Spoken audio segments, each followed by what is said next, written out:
Bonsoir à tous, merci de nous avoir rejoints sur Télé Sud. Voici les 3 titres à la une de l'actualité. Au Sénégal, les partisans de l'opposition se sont rassemblés mardi à Dakar à la veille du procès de l'un de leurs leaders, Ousmane Sonko. En parallèle, le président Macky Sall entretient toujours le doute sur son intention de briguer ou non un 3e mandat. Le bilan du cyclone Freddy continue de s'alourdir au Malawi et au Mozambique et dépasse désormais les 200 morts.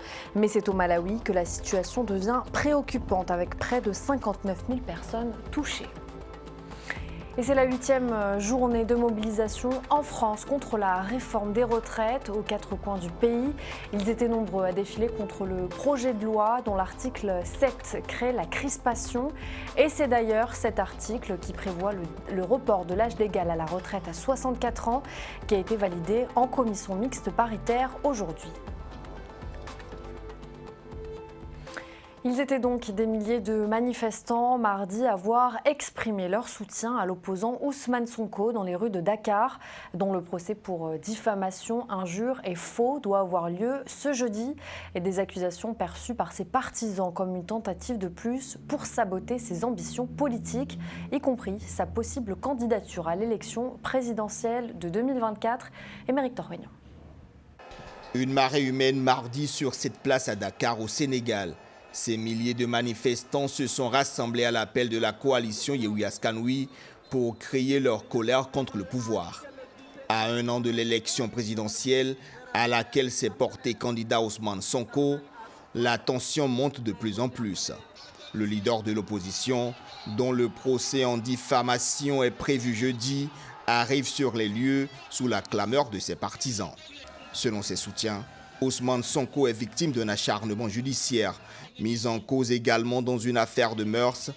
Les dossiers ouverts contre lui devant la justice sénégalaise pourraient hypothéquer sa candidature à la présidence, une éventualité contre laquelle ses partisans sont décidés à faire barrage. Nous avons décidé de mettre le Sénégal en feu si le gouvernement arrête Sonko. L'affaire n'est pas entre Sonko et Mamé Mbaye Niang. C'est un plan du président Macky Sall pour éliminer un opposant. Mais on ne le laissera pas faire. Qu'il le Sonko, nous on aime Sonko. Dans notre cœur, c'est Sonko point. Il n'y a pas d'autre personne. Qu'il quitte le pouvoir, il n'y aura pas 3e mandat. Sinon, c'est la guerre. Autre source de crispation, le doute que le président Macky Sall entretient sur son intention de briguer ou non un 3e mandat. Le rassemblement de mardi est la première étape d'une séquence à risque avec des marches annoncées dans le pays ce mercredi. Le Sénégal est un îlot de stabilité. Nous n'accepterons pas que Macky Sall, dans sa volonté de forcer un 3e mandat anticonstitutionnel, nous impose le chaos dans ce pays. S'il doit y avoir un chaos, ce sera un chaos pour Macky Sall et son camp.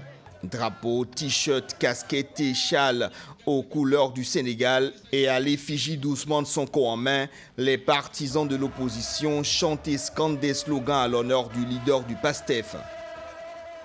Visiblement, la tension va grandissant dans ce Sénégal, considéré comme l'un des pays les plus stables de l'Afrique de l'Ouest. Le gouvernement et l'opposition se jettent mutuellement la responsabilité. Le pouvoir accuse l'opposition d'exacerber la tension et l'opposition, elle, dénonce des dérives dictatoriales et liberticides. Au Gabon, le gouvernement a annoncé hier soir que le bilan du naufrage du ferry survenu jeudi dernier au large de Libreville s'est alourdi à 21 morts. Selon le dernier bilan officiel, 16 personnes restent portées disparues et 124 ont été secourues. Je vous rappelle qu'en mémoire des victimes, le président Ali Bongo Ondimba a décrété 3 jours de deuil national à partir de mardi. Et l'actualité du jour est aussi marquée par l'après-cyclone Freddy au Malawi, où les autorités continuent de mener des recherches pour trouver d'éventuels survivants. Après un tel cataclysme, le pays a dû déclarer l'état de catastrophe dans plusieurs régions du pays, sous l'Esbaï. Les uns contre les autres, ils sont plusieurs milliers de Malawites à trouver refuge dans ces centres d'hébergement d'urgence. Privés de foyer après le passage du cyclone Freddy, ils reçoivent des dons de nourriture. Le cyclone, hors norme par sa trajectoire, a fait plus de 200 morts selon un bilan provisoire des autorités. Mais ce bilan pourrait encore s'alourdir. Nous assistons à une crise. Jusqu'à présent, nous parlons d'environ 122 personnes dont nous avons confirmé qu'elles ont perdu la vie. Mais un grand nombre d'entre elles sont portées disparues et cela exige que nous venions tous en aide. Des milliers de personnes ont été déplacées dans les 10 districts. Vue du ciel, la ville de Quelimane offre un paysage de désolation. Les constructions faites de briques et de boue n'ont pas résisté aux inondations et aux glissements de terrain. Par endroits comme ici, les routes sont coupées, tout comme l'électricité dans une partie du pays. Depuis le passage du cyclone Freddy, la pluie persistante entrave le travail des secouristes et diminue leurs chances de retrouver des survivants. Nous avons été victimes de fortes pluies à l'heure du déjeuner, ce qui a provoqué une crue soudaine de la colline qui a emporté de nombreuses personnes, dont mon père, ma sœur et 2 jeunes filles. Cela signifie que 4 membres de ma famille sont toujours portés disparus car ils sont enterrés dans la boue. Dans la région de Blantyre, capitale économique et épicentre des intempéries, l'état de catastrophe a été déclaré. Près de 59 000 personnes ont été touchées dans le pays et près de 20 000 déplacés hébergés en urgence dans des écoles ou des églises. Et à l'occasion de son audience hebdomadaire, le pape François a adressé son soutien au Malawi après le cyclone qui a ravagé une partie des habitations dans le pays et, comme on vient de le voir, forcé des milliers de Malawites à se déplacer. Je vous propose de l'écouter. Je suis proche du peuple du Malawi, frappé ces derniers jours par un cyclone très violent. Je prie pour les morts, les blessés, les personnes déplacées.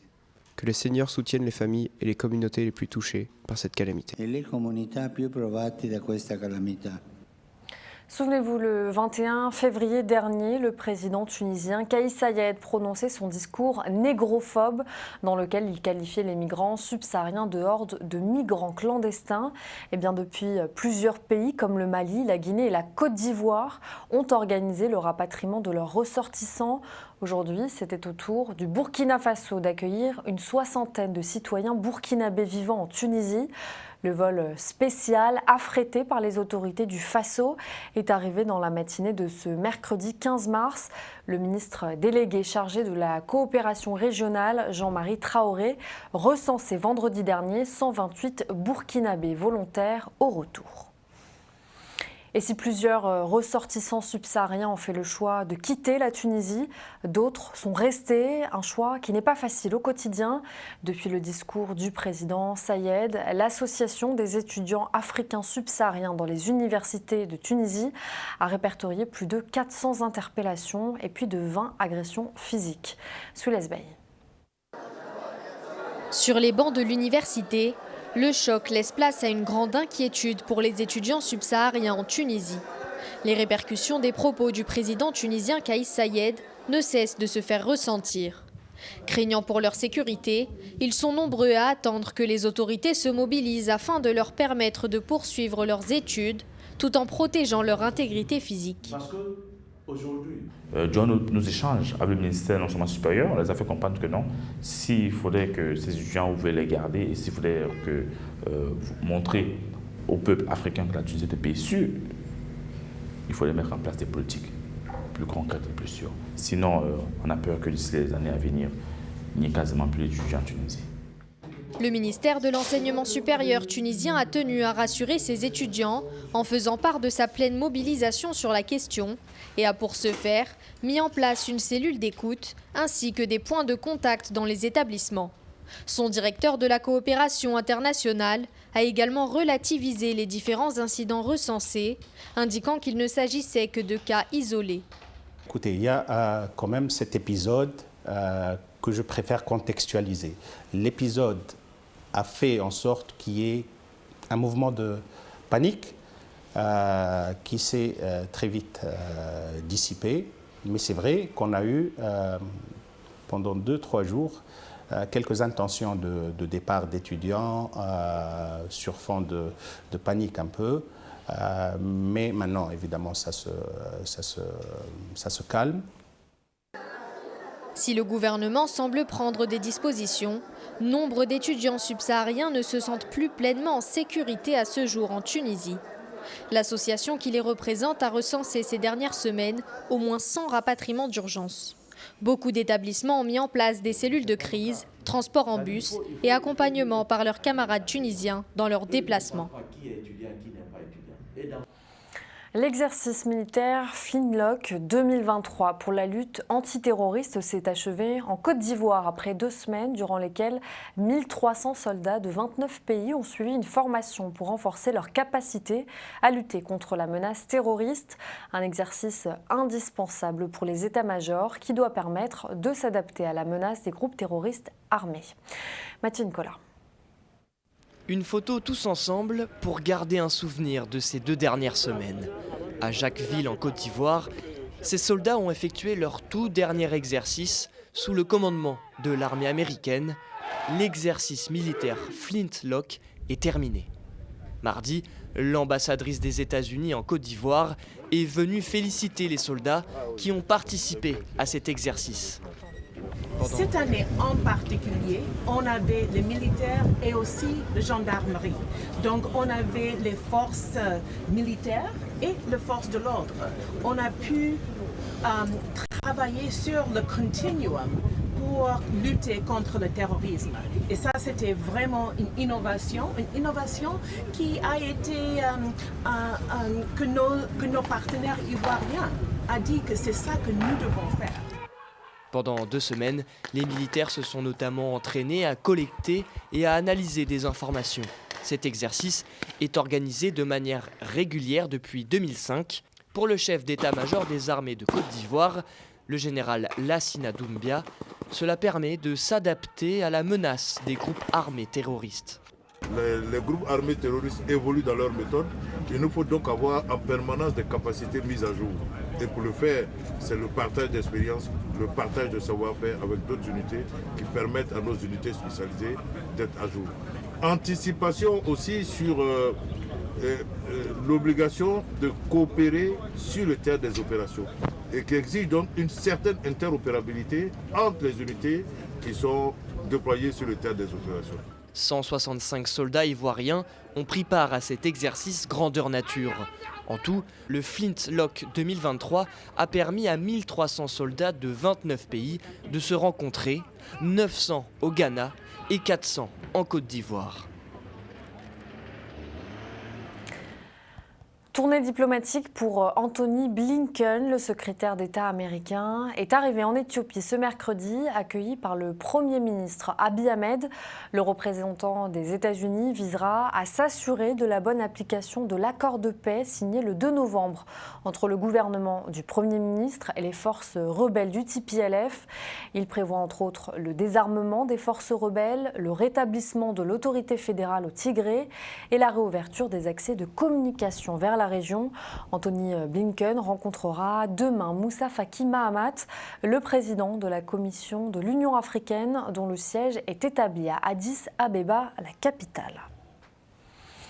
Au Cameroun, Kedji Okamura, le directeur général adjoint du FMI, est arrivé à Yaoundé, la capitale, hier soir.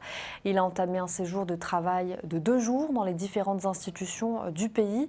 Et avant sa rencontre avec le président Paul Biya, il a effectué une séance de travail avec le ministre camerounais des Finances, Louis-Paul Motazeux. Reportage de nos correspondants Chimène Baleba, Pierre Parfait-Nongo et Syringi Joy.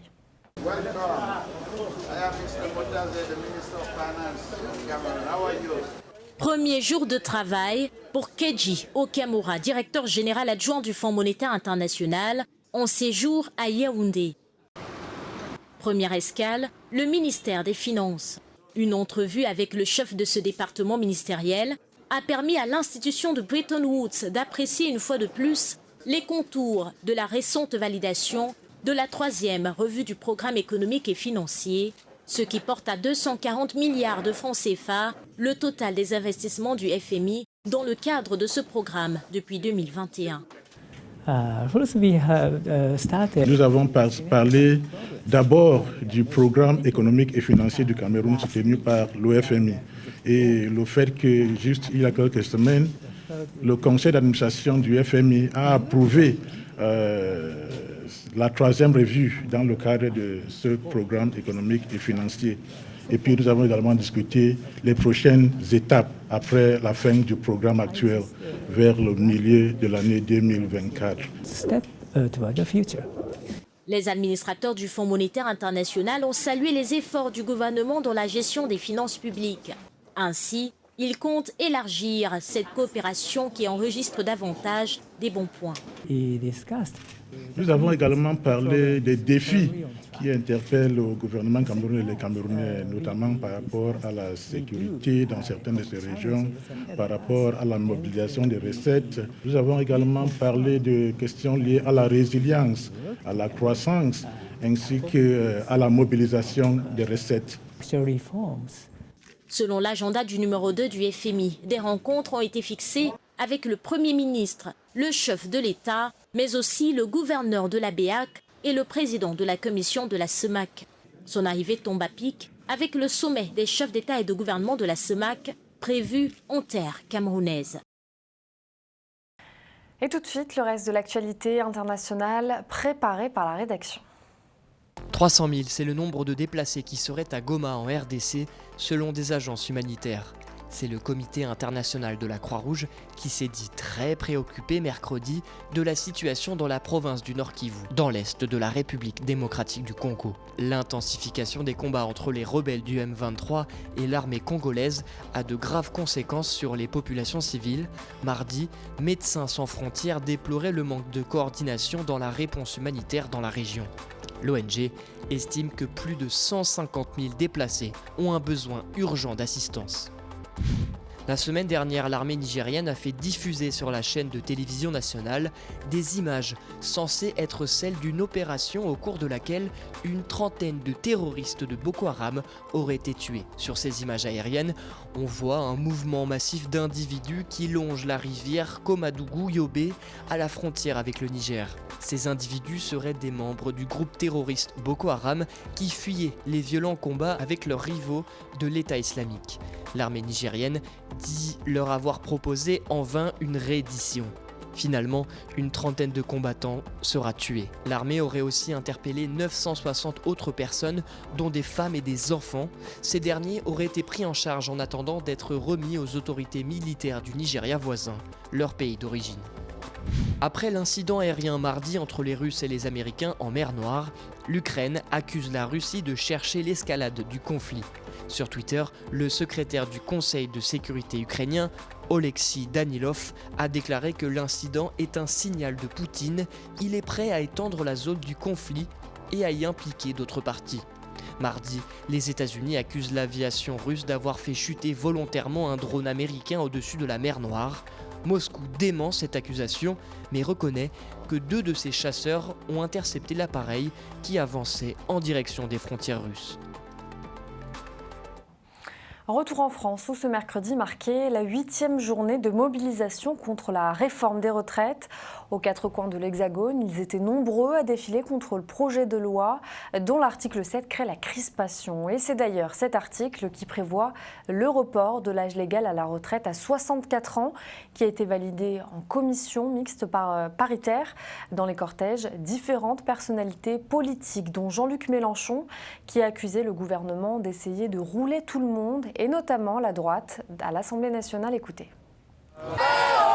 D'un autre côté, ce qu'on voit à l'Assemblée, c'est que le pire de la combinazione à la macroniste continue. C'est-à-dire qu'ils essayent de rouler tout le monde en faisant des promesses, des paroles creuses.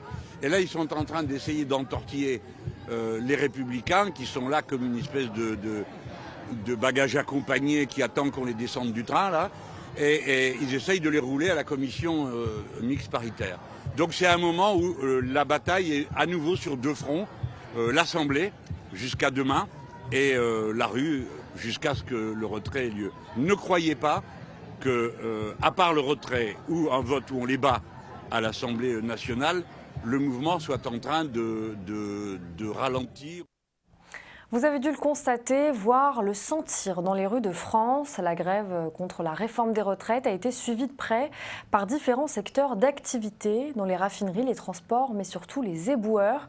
Une situation qui a poussé Gérald Darmanin à ordonner au préfet de police de Paris de demander à la mairie de réquisitionner du personnel. Le point sur la situation avec Mathieu Nicolas. Paris envahi par un amas de poubelles. Les éboueurs et agents de propreté de la capitale, mobilisés contre le projet de réforme des retraites, ont voté mardi matin la poursuite de la grève, au moins jusqu'au 20 mars, lors d'une assemblée générale sur le site d'incinération d'Ivry-sur-Seine, bloqué par la grève des salariés depuis le 6 mars dernier. Pour eux, le seul responsable de ce chaos n'est autre que le président Emmanuel Macron et sa réforme des retraites. On comprend les usagers parisiens, les commerçants, etc. Oui, ça déplaît. Nous, ça ne nous fait pas plaisir. Nous, notre métier, c'est de rendre Paris propre partout et tout le temps. Et donc, on n'en est pas là. Par contre, ces commerçants, les gens qui râlent, c'est pas à nous et c'est pas à la maire de Paris qui doivent appeler. C'est véritablement à Emmanuel Macron pour qu'il abandonne sa réforme et pour qu'il vienne autour de la table et qu'on rediscute de revenir à la retraite à 60 ans et pour les métiers pénibles à 55 ans et insalubres à 50 ans. Le ministre de l'Intérieur, Gérald Darmanin, a annoncé à la maire de Paris, Anne Hidalgo, qu'il comptait recourir à des réquisitions judiciaires afin de remettre les grévistes au travail. Pour la mairie de Paris aussi, le gouvernement est seul responsable de la situation et les Parisiens sont les victimes collatérales de ce conflit social qui perdure. Et je trouve insupportable que les villes, en l'occurrence Paris, sur ce sujet de l'enlèvement des ordures ménagères, se trouvent, entre guillemets, victimes d'un conflit social et de l'incapacité du gouvernement, par le dialogue, y compris le débat parlementaire, de trouver une issue positive à la situation. La ville de Paris, elle est comme d'autres villes, victime de cette situation. Les Parisiens en sont exaspérés, nous le sommes avec eux. Alors que certains maires font appel à des entreprises de nettoyage privées afin de ramasser cet entassement de poubelles, les syndicats dénoncent une pratique illégale. Si la réforme contre laquelle ils se mobilisent venait à être votée, les éboueurs et agents d'assainissement devraient partir à la retraite à 59 ans au lieu des 57 ans actuellement prévus. Et ces belles images avant de nous quitter, elles viennent du Japon. La saison de la floraison des cerisiers à Tokyo est déclarée officiellement ouverte 10 jours plus tôt que la normale. Une précocité record devenant récurrente depuis quelques années et mise en relation avec le réchauffement climatique mondial.